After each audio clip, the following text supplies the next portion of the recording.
Algérie joƴƴini ɗum 2-1 yiyama ko Algérie adi markude Sénégal waɗi égalisé kono Sénégal waɗi foroloni deuxiéme but ko markude ko haadide ene joƴƴine nden hitande yawti ko leydi Sénégal yuɓɓini ɗo yete 1992 yimɓe fof ne ciftoro Sénégal 92 Sénégal 92 kadi wawano rokkude Sénégal coupe holko saabi ɗum ko jour uji Sénégal 92 ɗi ko colɓitti ummiɗe 86 fuɗɗimo sembe men ustimo Bokande en Ceerno Yumen Oumar Gueye Senen sembe men ustimo e gulle kese ɗe cuwa ɓendude ɗe cuwa tawa tidde garde woni Alburillah en woni Victor Diagne en woni Adama Cissé en Mamadou Mariam Diallo en on équipe wonti hankadi ko toforo foñño woni ko sélection mo ganduɗa o yuɓɓindirani en koye men sen ƴeewi Sénégal 92 ko Cameroun oɗo mo keɓoyɗen coupé leydi mum kañum joƴƴini en quart de finale kono ko Nigéria adi en fiiti caggal ɗum piiɗen Kenya jawtuɗen quart de finale ndenne kadi eɗen mbawi wiide fayani hande ko équipe aji 24 nden wonno ko équipe aji 8 caggal mum woni équipe aji 16 ha yetti équipe aji 24 hande caggal Sénégal 92 Sénégal kadi ne waɗa ummo jooɗo tan kono ummitere wonde arde ko ummitere haralde 2000 nde ganduɗa nde ko kañum nawi Sénégal Coupe d'Afrique 2002 to Mali rutti nawi Sénégal Coupe du monde 2002 nden noon on ɗon équipe kadi ne anda caggal Caire 86 o ummitere ɗimmere nde ko on ɗon équipe 2002 ɗon tan dañi Sénégal dañi équipe mo ganduɗa ko timmuɗo to fettoɓe e to fadoɓe wonɓe boowal ɓe moni foof so lomtima goɗɗo so renaki mbiyata o kay fonno ko naddigina hono no hikka no wayni kono Sénégal eɗen gandi yeehi ha final ko Cameroun fawi ɗum fooli ɗum ko série penalty te eɗen gandi ada oɗo gonɗo hande entraîneur Aliou Cissé ko kañum ratno penalty mo ganduɗa o 5e penalty leydi Sénégal ha Sénégal jooɗi ndewmi takon eɗen mbadda hen Sénégal woni régulier noon so tawi ko Allah fuɗɗima hankkadi wonde régulier woni hankkadi hitande fof no yaaha so tawi mocci gotol hono no 2010 ni ko heddi ko foof ma taw Sénégal yeehi ha jettiɗen e nder ndeɗo hitande hade ndeɗo hitande kadi 2019 équipe Sénégal yeehi final yaade leydi Algérie yimɓe foof jeehi hayso Algérie heeɓi polgu e but jawɗo nadde eno natiri kadi mo Allah tan andi keeɓi polgu kono en jii Sénégal no jagguiri Algérie e dande wutti guila fuɗɗode ha saktirde kono noon ko kamɓe keɓno polgu ngu leydi Algérie on ngel ɗon kawgel fettano ko leydi Égypte ngel ni fonno fettede ko leydi Cameroun hawre Cameroun parani ɓennina na wiya tawde Caire tan e hoore mum Caire tan ɓolo mi hen kalani ni leydi Égypte Caire tan ɓolo ko jogui ko e stage uji ene wawi yuɓɓinde ɗum yuɓɓinoya toon Sénégal yeehi ɗon final wadde kala ko Sénégal dañño hikka ko wona ruttade final heɓa coupe ko yatirde caggal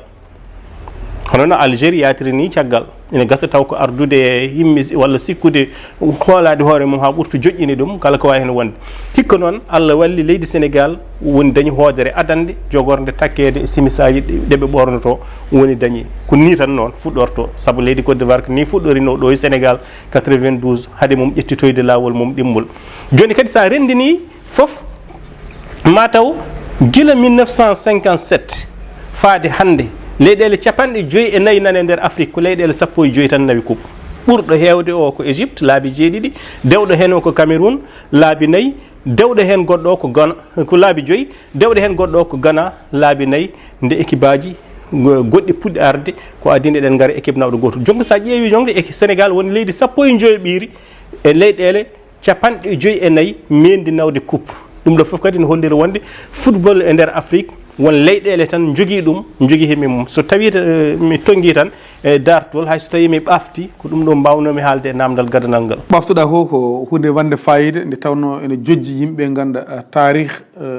coupe d'Afrique yimɓe ganda ko kalɗa ɗo henna ko eɗen mbawi wiide ɗum ɗo tan ko yusduri wiyata ko hay sinno hanno ɗo henno yoni kono hamme hande Sénégal dañi coupe d'Afrique des nations hande kala mo jiiɗa ene jogui weltare nde yimɓeɓe kolliri ɗum kolliri ene ɗomɗuno hebde man oɗo coupe d'Afrique mara ko joni Allah addi ɗum coupe d'Afrique mo yimɓe keeɓi o ko Ngalu ha heewi walla ko succès ha heewi Ngalu nan hen succès noon ɓuri kono Ngalu nan hen. D'abord sa ƴeewi coupe o fewnditama laabi tati mataw mbeɗa fonno haalde ɗum e namdal gadanal ngal sabu kala leydi nawdi coupe laabi tati moftat wonti jeeyi mum jeeyama e patrimoine mum alay sago kaf fewnditoye coupe goɗɗo ɗum adi wadde ko 1978 leydi Ghana nawi laabi tati mofti caggal ɗum wattoyi ko 2000 ko leydi Cameroun nawi laabi tati mofti kubeeri mum caggal ɗum wattoyi koye leydi Égypte kañum ni nawi laabi tati mofti kubeeri mum e 2010 kubeeri gaɗan ni en no kaldunɗen ni innirano ko Abdoul Aziz Abdallah Salem jaaɗo leydi Égypte kono nde Ghana mofti on ɗon e 1978 goɗɗo pewnitaɗo on ɗon innira kañum ko trophée de l'unité africaine woni coupe gotago Afrique on ɗon mofti ɗum ko leydi Cameroun kubeeri ndi hande sa qimimo ɗum mataw kode ɓetata to banggue Ngalu coupe o tan Ngalu mum ko fewndira ko foof ko 63 millions pawɗe 60 ujunere pawɗe 200 e buuɗe 6 ngakkuɗi 15 goto donc wona valeur coupe o tolni ɗon kono noon koko yimɓe poɗodirta ko par ce que hay sinno ko faɗa fawaɗa so yimɓe ne poɗodir tan kala nawɗo faɗa ngo heeɓi succès faɗa ngo donc kubeer di fof sa ƴeewi ko 83 millions 306 mille 39 francs somi juumani kay tawde mi jimani e kayitaji donc ɗum wona valeur coupe o woni importance o kono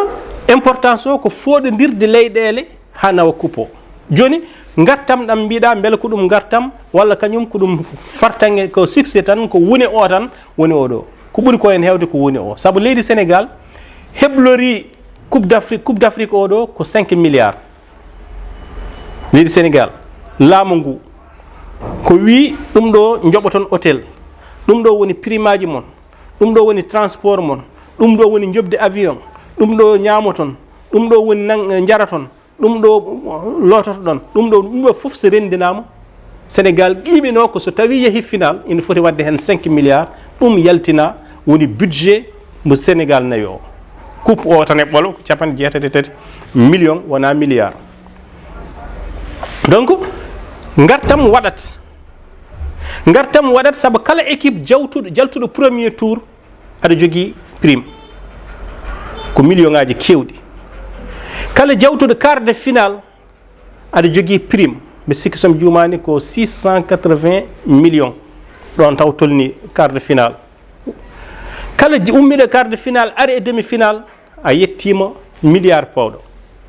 kala ummiɗo quart de final yetti final a heeɓi ko ina abbo e milliard uji ɗiɗi tawde a nawani coupe sa nawi coupe o an e hoorema keɓɗa ko 4,5 millions d'euros ɗum so wattama e CFA ko milliard uji ɗiɗi e temedde jeenayyi millions manam mbiyen tan milliard uji tati donc milliard uji tati nawɗo coupe o milliard pawɗo ko yaari final ko milliard ngakkuɗo ko yettiri demi final ko